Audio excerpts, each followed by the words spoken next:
of Ind, Buddhist or Brahman, could have saved our heads from rolling in the dirt.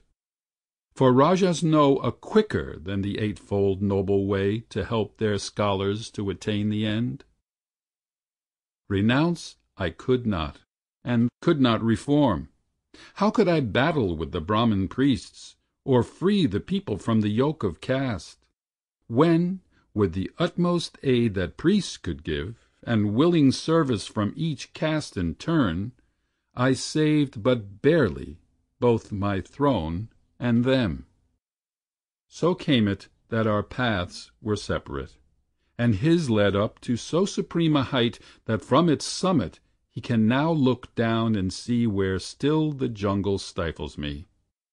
Yet was our starting point the same, and though we now seem worlds apart, hold fast to this, the starting point must be the end point too.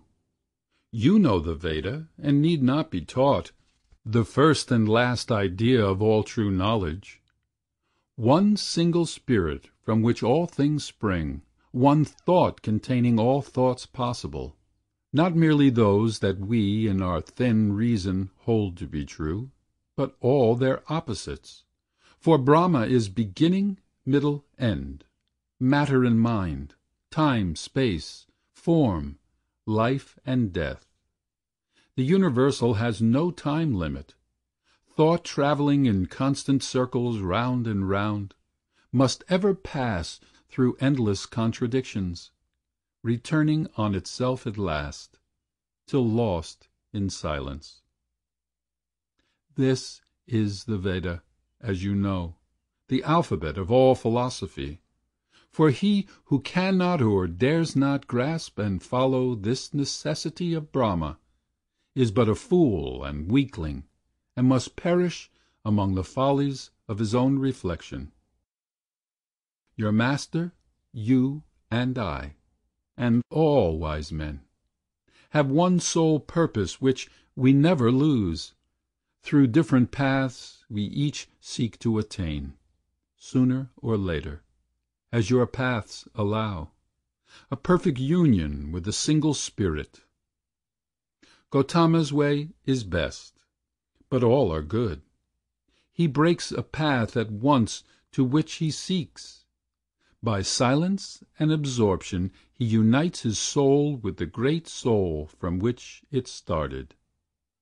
But we, who cannot fly the world, must seek to live two separate lives, one in the world which we must ever seem to treat as real, the other in ourselves, behind a veil, not to be raised without disturbing both.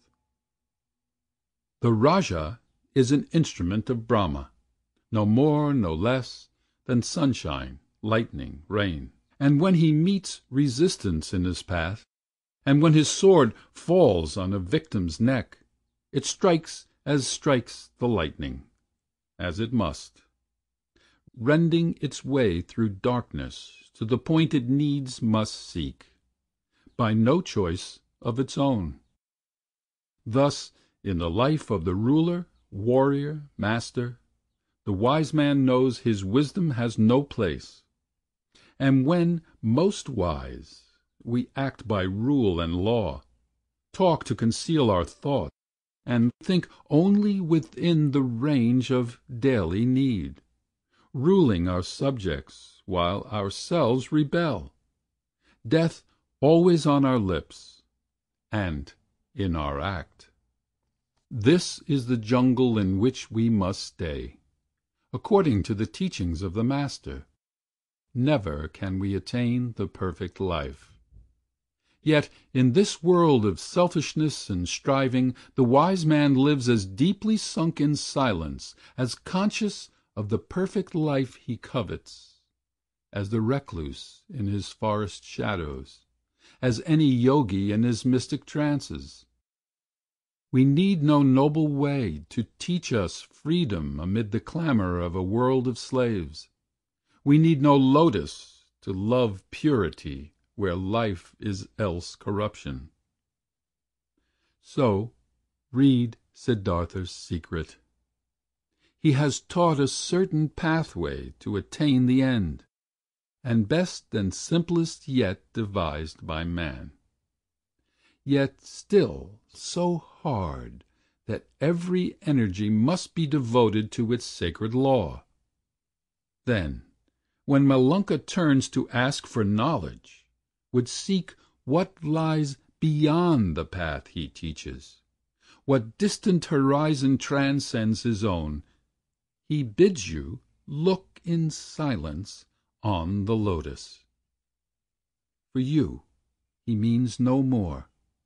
For me, this meaning points back and forward to that common goal from which all paths diverge, to which all paths must tend, Brahma, the only truth.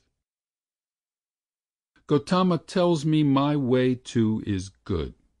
Life, time, space, thought, the world, the universe, end where they first begin, in one sole thought of purity in silence.